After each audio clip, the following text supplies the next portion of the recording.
दरअसल एक एसपी ने दो सिपाही और एक दरोगा की ड्यूटी लगाई हुई थी कि तुम्हें डीएसपी के साथ रहना है, बिल्कुल साई की तरह। और जैसा उन्हें आदेश मिला था ठीक वैसे ही वो डीएसपी के साथ साई के तरह लग जाते हैं। अब डीएसपी साहब कहीं भी जाएं, चाहे वो खाएं पिए लेटे बैठे उठे कुछ भी करें, वो दोनों सिपाही और दरोगा बिल्कुल हर वक्त हर समय उनके साथ थे। इसी बीच में सीओ साहब अचानक से उठते हैं। उठने के बाद वो जब चलते हैं तो दो सिपाही जो लगे हुए थे ड्यूटी में उनके पीछे पीछे चल देते हैं। डीएसपी गुस्सा आ जाता है। वो कहते हैं कि भाई मैं टॉयलेट जा रहा हूँ, क्या मुझे टॉयलेट करने की भी अनुमति नहीं है? वो कहते हैं कि साहब कोई बात नहीं, हम बाहर खड़े हो जाएंगे, लेकिन एक बात का ध्यान रखना, दरवाज़ा बंद मत करना, ताकि आप दिखते रहने चाहिए।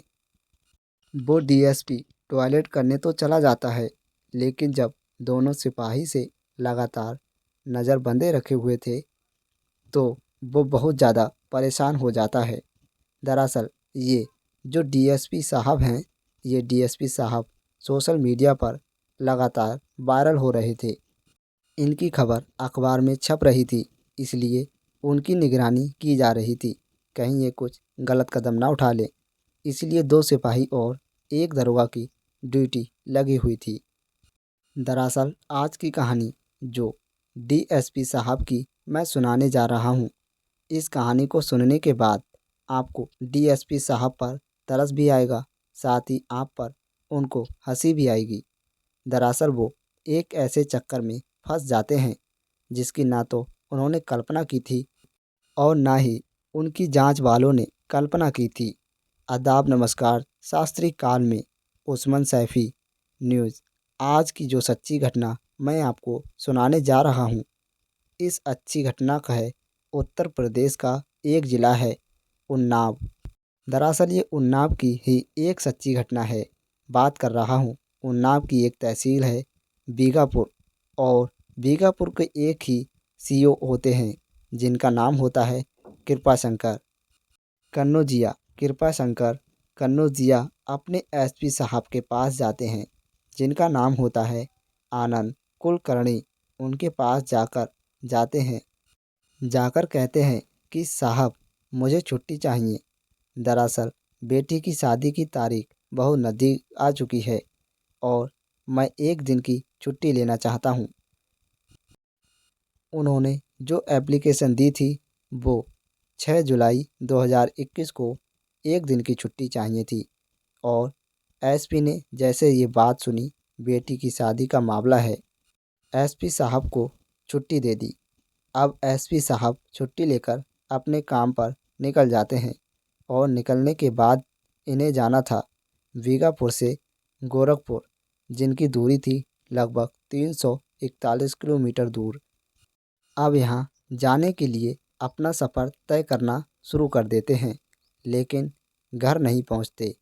जब घर नहीं पहुँचते हैं तो जो इनकी बीवी होती है वो बहुत ज़्यादा परेशान हो जाती है। परेशान होने के बाद वो फ़ोन करती है तो उनका नंबर बंद था।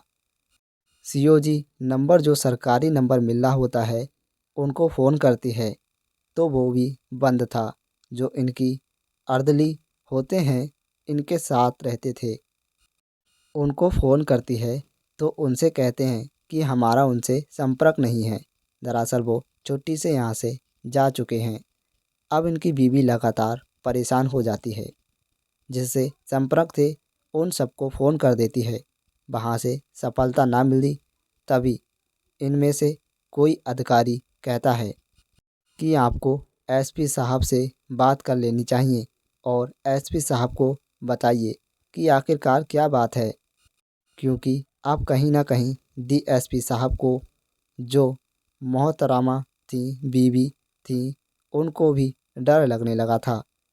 कहीं ऐसा तो नहीं उनके साथ कोई अनहोनी घटना हो गई हो, और पुलिस जांच करेगी तब तक हो सकता है देर हो जाए।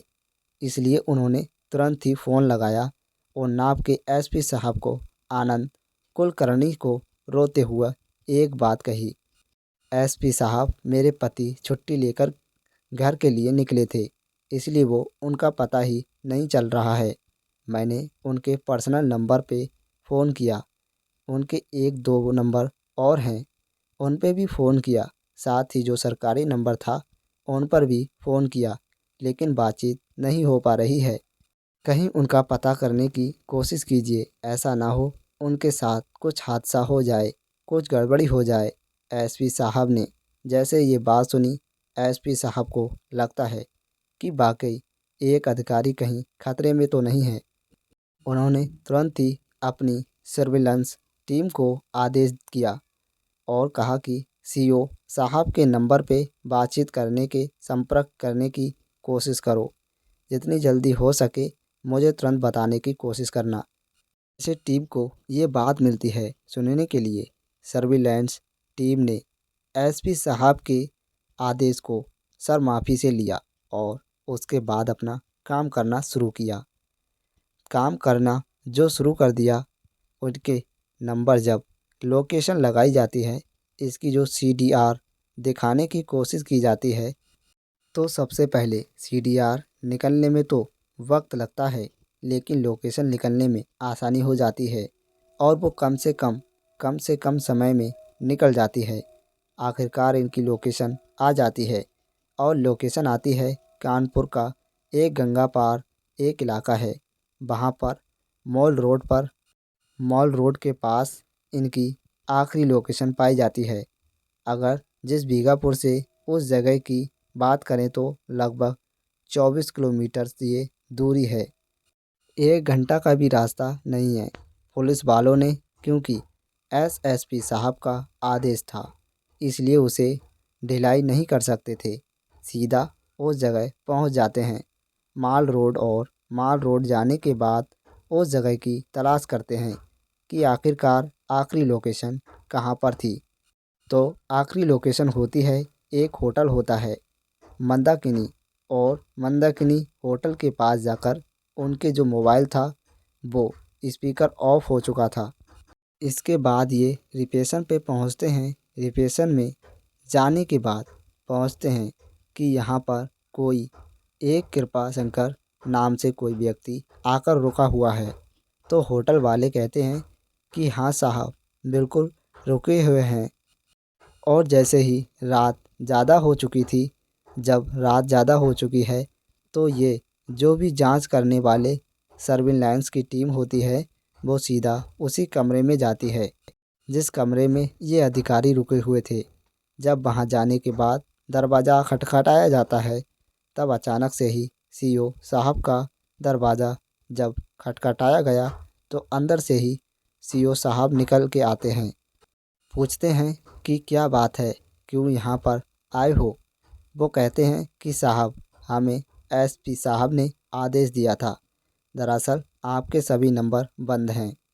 आपकी पत्नी बहुत ज़्यादा परेशान हो रही थी और जांच करने के लिए आदेश दिए। जैसे ही वो जो टीम थी जांच करने के लिए गई थी, उनकी नज़र पहुंचती है एक महिला पर, और महिला पर नज़र पहुंचती है तो वो थोड़ा परेशान हो जाते हैं। कौन महिला है, बीवी परेशान हो रही हैं और ये पता नहीं किसके साथ हैं। तुरंत वो टीम वहाँ से हटी है। हटने के बाद रिसेप्शन पे आती है और रिसेप्शन में आने के बाद ये फिर जांच पड़ताल करती है। सीसीटीवी कैमरे को देखा जाता है, साथ ही रजिस्टर को भी देखा जाता है। जब रजिस्टर देखा जाता है और एक नाम सामने आता है, तो उस टीम की ओर थोड़े आंखें खुलती हैं। वो सोचने पर मजबूर हो जाते हैं, ये महिला यहाँ क्या कर रही है। दरअसल बीघापुर तहसील का ही एक थाना होता है।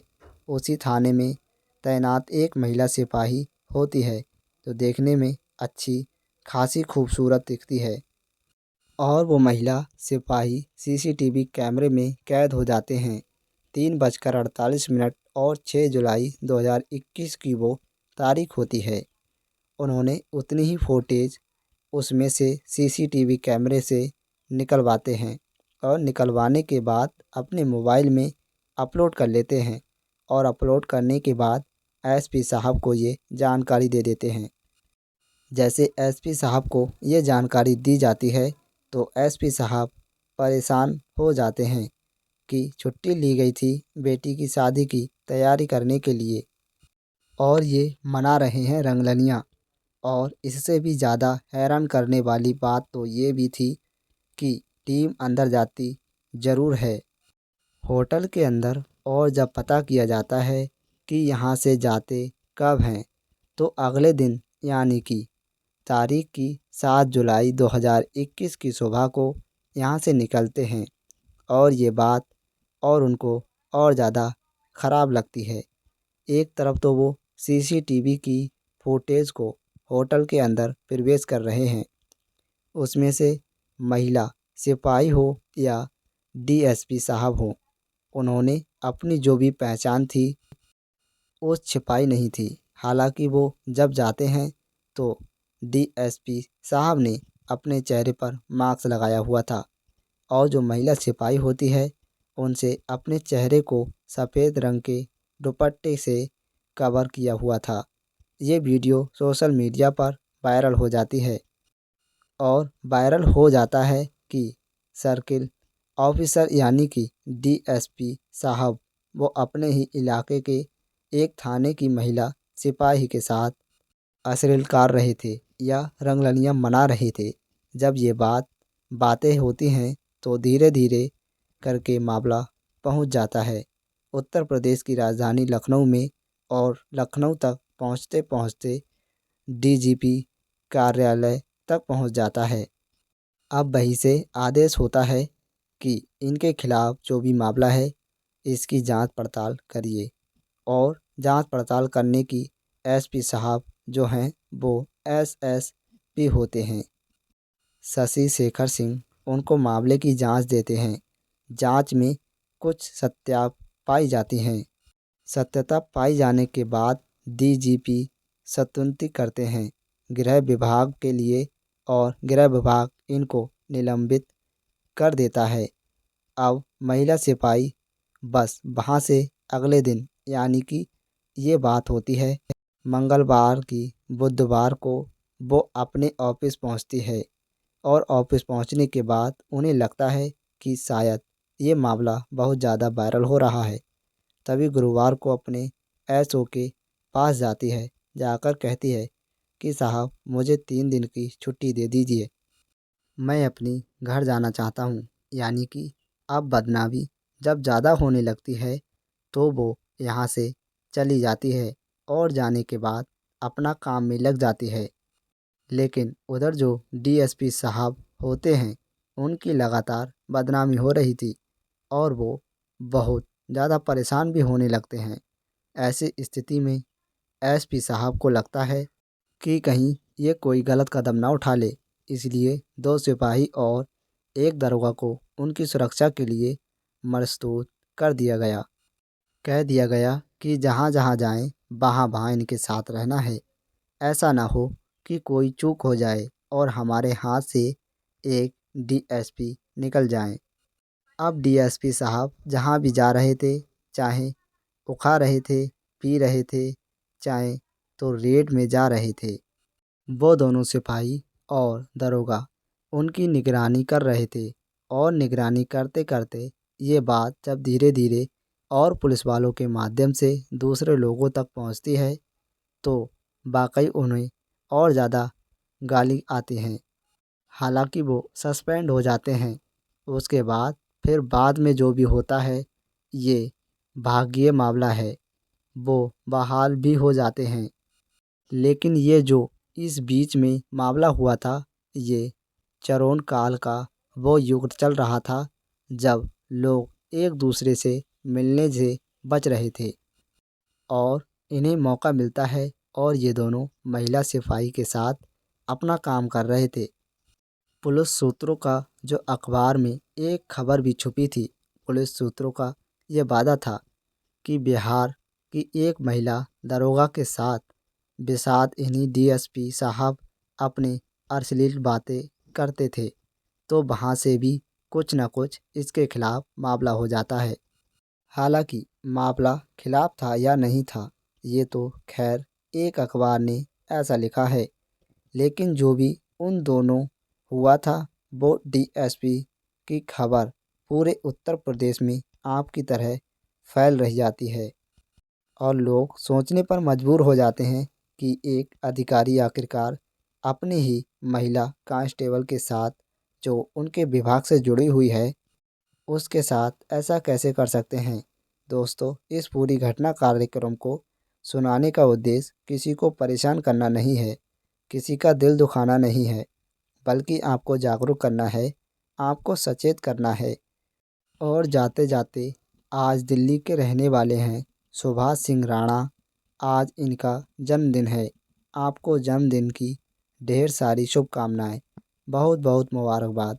साथ ही कुछ लोगों ने नाम लेने की अपील की है, जिसमें छतरपुर के रहने वाले हैं प्रमोद यादव, हसनपुर के रजत पोसवाल, दिल्ली के आस मोहम्मद, सिकंदराबाद संजीव कुमार, ओडिशा के रहने वाले हैं सुरजीत रामलाल, प्रजापति साचौर के रहने वाले हैं यूनस मोहम्मद, चारू के रहने वाले हैं सरिता कुमारी हैं, ऋषि यादव, नाजिम पठान, सिकंदराबाद से संतोष कुमार, सिमम गौतम, मुरादाबाद से कमालुद्दीन, फर्रुखाबाद से विकास यादव, कुशीनगर से रामेंद्र कविता का, सब तारा से तारा है। सिलीगुड़ी से आप सब लोग अपना ख्याल रखें, सुरक्षित रहें। जय हिंद, जय भारत।